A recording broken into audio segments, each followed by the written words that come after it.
नमस्कार, आप देख रहे हैं साइकोलॉजी शिक्षा हिंदी यूट्यूब चैनल। मैं हूं अवधेश, स्वागत करता हूं आपका। मनोविज्ञान के अति महत्वपूर्ण प्रश्नों की श्रृंखला को आगे बढ़ाते हुए अब हम लोग अगले प्रश्न पर बात करेंगे।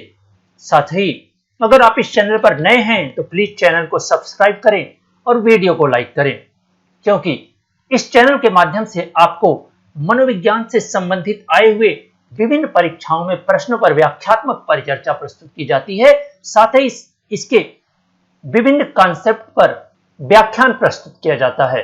तो प्रश्न है, दृश्यमान स्पेक्ट्रम की तरंग दीर्घता की परास क्या है? आप ध्यान दें, स्पेक्ट्रम है उसका तरंग दैर्घ्य 380 से लेकर 780 तक होता है, जिसका हमारे जो प्रकाश ग्राही रिसेप्टर्स हैं वह अनुभव कर पाते हैं या उसके बारे में प्रत्यक्षण कर पाते हैं। इससे अधिक या इससे कम होने पर आंख के लिए नुकसानदायक होता है। तो अगर हम देखें ऑप्शन में, तो पहला ही ऑप्शन इस तरंग दैर्घ्य के सबसे नजदीक है, तो अवश्य ही इस प्रश्न का जो आंसर होगा वो होगा ए, यानी कि 380 से 760 नैनोमीटर। अगले प्रश्न पर बात करें तो श्याम पारिवारिक समूहों में रहना पसंद नहीं करता है। यानी कि श्याम एक व्यक्ति है जो पारिवारिक समूहों, यानी कि एक तरह से जो पारिवारिक गैदरिंग होती है या कोई पार्टी या कुछ ऐसा होता है, तो वह उसमें रहना पसंद नहीं करता है, परंतु उसकी मां उसे इसमें आने के लिए कहती है। वह झूठ बोलने का फैसला करता है कि उस दिन उसकी परीक्षा है, परंतु उसे यह बहुत अप्रिय लगता है। तो श्याम क्या अनुभव कर रहा है?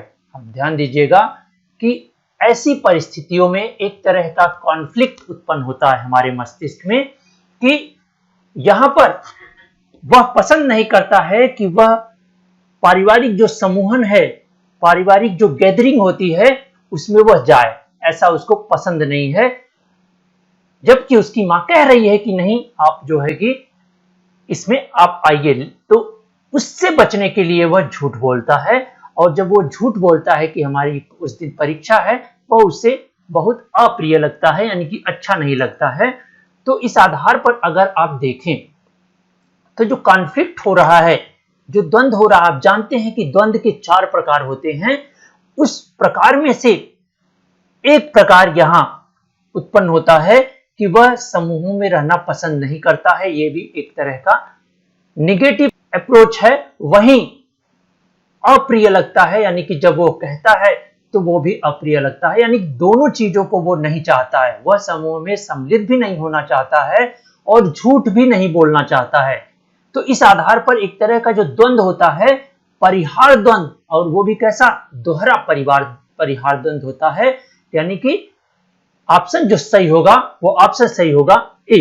आइए अगले प्रश्न पर बात करें, जो कि अभिकथन और कारण वाले प्रश्न है। अभिकथन है, गणनात्मक उपागम में कंप्यूटर अनुकार एवं कृत्रिम बुद्धि से अधिकांशतः व्युत्पन्न दृष्टि प्रत्यक्षीकरण के कुछ पहलुओं का सटीक एवं गणितोन्मुखी विश्लेषण शामिल करते हैं। ध्यान दीजिए कि गणनात्मक उपागम में कंप्यूटर अनुकार और कृत्रिम बुद्धि से क्या करता है कि अधिकांशतः व्युत्पन्न दृष्टि प्रत्यक्षीकरण के पहलुओं को सटीक और गणितोन्मुखी शामिल करते हैं। एक तरह से एल्गोरिदम विधि का प्रयोग करता है। वहीं जो तर्क क्या है? तंत्रिका शारीरिक उपागम तर्क करता है। तंत्रिका क्या? तंत्रिका शारीरिक उपागम जो तंत्र है वो तर्क करता है कि संवेदी और प्रत्यक्ष परक परिदृश्य की सर्वोत्तम व्याख्या संवेदी सूचनाओं संरचनाओं के लिए कार्य कर रही ज्ञात तंत्रिका एवं शरीर क्रियाओं द्वारा होती है। तो इस आधार पर अगर आप देखें, तो अगर हम बात करें न्यूरोफिजियोलॉजिकल अप्रोच की बात यहां की जा रही है, तो अवश्य ही यह ऑप्शन भी, यानी कि तर्क भी सही है और अभिकथन भी सही है। लेकिन जहां तक यहां पर कंप्यूटर गणनाओं की बात की जा रही है, उसके आधार पर यह तर्क इसकी व्याख्या नहीं करता है। इस आधार पर जो ऑप्शन सही होता है वो ऑप्शन सही होता है बी। आइए अगले प्रश्न पर चलें। तो अगला प्रश्न है, उद्दीपक को एक बार देख लेने या सुनने के बाद में किसी अवसर पर उसे पहचान लेना सुलभ बना सकता है, चाहे हम उससे जागरूक न हो कि यह घटित हो रहा है, यह घटना कहलाती है। आप जानते हैं कि यह एक तरह से एसोसिएट घटनाएं होती हैं। जैसे अगर आप बहुत सी चीजें देखते होंगे कि आप अगर कहें डॉक्टर, तो डॉक्टर के साथ कुछ ऐसी चीजें जुड़ी होती हैं जैसे नर्स, बेड, अस्पताल। तो उन चीजों की अगर आपको संवेदना नहीं होती है या बहुत ही कम संवेदना होती है, उसके बाद भी आप उन चीजों के प्रति जागरूक हो जाते हैं। तो इस आधार पर इस घटना को प्राइमिंग इफेक्ट कहा जाता है, यानी कि प्राथमिक प्रभाव कहा जाता है। तो जो आंसर होगा फोर्थ का वो होगा प्राइमिंग इफेक्ट। अगले प्रश्न पर चलें तो अभिकथन और कारण वाले प्रश्न हैं। आचार शास्त्रीय शोध में प्राकृतिक अवलोकन सर्वाधिक प्रिय पद्धति है। ठीक है, यानी कि जो नेचुरलिस्टिक ऑब्जर्वेशन है वो इथियोलॉजिकल रिसर्च में बहुत ही उचित या सर्वाधिक अच्छी पद्धति मानी जाती है। यह एक तरह से सही है क्योंकि यह नेचुरल अवलोकन करता है। वहीं तर्क क्या कह रहा है कि ऐसा क्यों होता है? प्राकृतिक अवलोकन प्रेक्षक के पूर्वाग्रह से मुक्त होता है। यह पूरी तरह से गलत साबित हो रहा है क्योंकि जब भी आप अवलोकन करते हैं, किसी भी चीज का प्रेक्षण करते हैं, तो प्रेक्षण जब भी प्रेक्षक करता है तो अवश्य ही उसके साथ जो आत्मगत विशेषताएं होती हैं वो जुड़ी होती है, यानी कि वह पूर्वाग्रह से मुक्त नहीं होता है। जबकि यह कह रहा है कि पूर्वाग्रह से मुक्त होता है। तो इस आधार पर अगर आप देखें तो जो ऑप्शन सही हो रहा है कि ए सत्य है और आर गलत है, तो इस आधार पर जो ऑप्शन सही होगा वो होगा सी। आइए अगले प्रश्न पर बात करें। मानव देह में विभिन्न प्रकार की कोशिकाएं होती हैं, निम्नलिखित में से कौन से न्यूरॉन नहीं है? ठीक है, आप जानते हैं कि न्यूरॉन कौन सा नहीं है। आप जानते हैं कि हमारे शरीर में 3 तरह के न्यूरॉन्स पाए जाते हैं, सेंसरी न्यूरॉन, मोटर न्यूरॉन्स और एसोसिएट न्यूरॉन्स। तो अगर आप यहां देखें तो सेंसरी न्यूरॉन है, मोटर न्यूरॉन है और इंट्रा न्यूरॉन है। तो जाहिर सी बात है जो ग्लिया है यह इन तीनों से भिन्न है। अवश्य ही आपका जो आंसर होगा वो आंसर होगा ग्लिया। आइए अगले प्रश्न पर चलें। तो अगला प्रश्न अभिकथन और कारण वाले प्रश्न है, जो कि न्यूरॉन्स के तंत्रिका विभव से है। नर्व इंपल्स से बना हुआ क्वेश्चन दिख रहा है। क्रिया विभव के दौरान तंत्रिका झिल्ली के आर पार आयंस के ध्रुवीकरण में परिवर्तन होता है। जाहिर सी बात है, हमने आपको बताया है कि जब क्या होता है, पोलराइजेशन या डीपोलराइजेशन होता है, जिसे ध्रुवीकरण कहा जाता है। तो जो सेल मेम्ब्रेन होता है, यानी कि न्यूरॉन्स की जो सेल बॉडी होती है, सेल मेम्ब्रेन होता है, उसमें आयंस का एक निश्चित वितरण होता है। जैसे अंदर अधिक अगर माइनस आयंस होते हैं और बाहर प्लस आयंस होते हैं, तो इस स्थिति को क्या कहा जाता है? विश्राम विभव कहा जाता है। लेकिन जब इन दोनों में परिवर्तन होता है तो उसी परिवर्तन को क्या कहते हैं? क्रिया विभव कहा जाता है। यानी कि क्या कह रहा है? आर पार आयनों का ध्रुवीकरण में परिवर्तन होता है। तो अवश्य ही जो अभिकथन है वो पूरी तरह से सही है।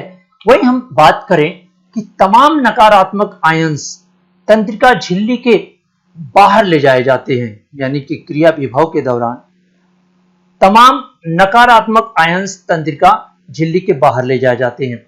एक चीज ध्यान दीजिएगा कि जब भी क्रिया विभव होता है तो क्रिया विभव के दौरान प्लस आयंस अंदर आते हैं और माइनस आयंस बाहर जाते हैं। तो जाहिर सी बात है, आप देखेंगे तो ये ऑप्शन दोनों सही हैं और इस आधार पर जो आपका ऑप्शन सही होता है वह ऑप्शन क्या सही होता है? ए। आइए अगले प्रश्न पर बात करें। तो अगला प्रश्न है कि बुद्धि में वैयक्तिक विभिन्नताएं किस कारण होती हैं? यानी कि जो बुद्धि है, बुद्धि में इंडिविजुअल डिफरेंसेस किस प्रकार से होते हैं? केवल जैविक कारक द्वारा? ऐसा संभव नहीं है। केवल वातावरणीय द्वारा? जैविक आर्थिक से हो ही नहीं सकता है। जैविक और वातावरणीय कारकों समेत बहुत से कारकों द्वारा। यानी कि जो बुद्धि में वैयक्तिक विभिन्नता पाई जाती है वह जैविक कारकों के द्वारा और वातावरण के साथ साथ अनेक और भी कारक जिम्मेदार हैं जिसके कारण वैयक्तिक विभिन्नताएं पाई जाती हैं। ठीक है, तो ऑप्शन जो सही हो रहा है वो डी सही हो रहा है। अगले प्रश्न पर बात करें तो अगला प्रश्न है, मस्तिष्क के भागों को ऊपर से नीचे की स्तर के अनुसार अनुक्रम में रखिए, ऊपर से नीचे। यानी कि अगर हम मस्तिष्क की संरचना अगर देखें तो मस्तिष्क की संरचना कुछ इस प्रकार होती है, जिसमें ये लघु मस्तिष्क होता है, इस तरह से मस्तिष्क। तो ये कह रहा है अगर यहां से हम देखें तो सुषुम्ना शुरू होती है, तो ऊपर से नीचे के क्रम में बनाना है। और आप जानते हैं कि मस्तिष्क का जो वर्गीकरण है वो कई आधारों पर किया जाता है। एक तो मस्तिष्क को 4 भागों में बांटा जाता है, frontal lobe, parietal lobe, occipital और टेम्पोरल लोब, वो 4 प्रकार होते हैं। लेकिन ये दूसरा वर्गीकरण है जिसमें 5 तरह से बांटा जाता है, और जो सबसे ऊपर पाया जाता है उसे कहा जाता है टेलिसेफ्रोन। यानी कि जो टेलिसेफ्रोन है ये सबसे ऊपर पाया जाता है। और इसमें कौन कौन सी संरचनाएं पाई जाती हैं? मुख्य रूप से लिम्बिक सिस्टम इसी में पाया जाता है, जिसमें प्रमस्तिष्कीय कॉर्टेक्स और लिम्बिक सिस्टम और अग्र मस्तिष्क, जिसे जो मुख्य रूप से आपके थिंकिंग के लिए जिम्मेदार होता है, वह टेलिसेफ्लोन में पाया जाता है। वहीं दूसरे नंबर पर आता है डायसेफ्लोन। डायसेफ्लोन यानी कि ये दूसरे नंबर पर आता है। डायसेफ्लोन में मुख्य रूप से थैलेमस, हाइपोथैलेमस जैसी संरचनाएं पाई जाती हैं। वहीं तीसरे नंबर पे आता है मेसेनलीफेलोन। अब देख सकते हैं मेसेनलीफेलोन ये आता है तीसरे नंबर पे, और इसमें जो सम्मिलित होता है एक तरह से कहा जाए टेक्टम, टेगमेंटल और कैप्रिकुलम सम्मिलित होता है। और जो चौथे नंबर पे आता है ऊपर से नीचे, उसे कहा जाता है माइलेंसीफेलोन, और वो कहां पे है? 5 नंबर पे है, तो इसे आप दे देंगे मेटेसीफेलोन, ये आता है 4 नंबर पे। और लास्ट में माइलेंसीफेलोन आता है जो कि सुषुम्ना से जुड़ा होता है, और आप इसे 5 नंबर दे देंगे, जो कि अंत में पाया जाता है। इस हिस्से को कहा जाता है, जिसे क्या कहा जाता है? जिसमें मेडुला पाया जाता है। तो इस आधार पर आप देखें तो जो क्रम बनता है और जो कोड के आधार पर जो आंसर सही होता है वो सही होता है सी। आइए अगले प्रश्न पर, और इस सीरीज के अंतिम प्रश्न पर बात करें तो रेटिना की निम्नलिखित परतों को प्रकाश के वातावरण से चलते हुए आई बाल के पीछे आने के क्रम में सुव्यवस्थित कीजिए। यानी कि अगर आप आंख की संरचना को ध्यान दें तो आंख की संरचना कुछ इस प्रकार से होती है, जहां से कुछ तंत्रिकाएं निकली होती हैं जो कहां जाती हैं? ऑक्सीपिटल लोब में जाती हैं, और ये पुतली होती है जहां से कोई भी रोशनी अंदर आती है। तो ये कह रहे हैं कि प्रकाश वातावरण के चलते हुए आई बाल के पीछे, यानी कि यहां तक, यानी कि इधर से इधर की संरचना को बताना है। तो आप सबसे पहले देखेंगे कि यहां पर द्विध्रुवी कोशिकाएं होती हैं, गैंग्लिया होती है, और उसी आधार पर हम आते हैं तो आई बॉल के पास तक आएंगे।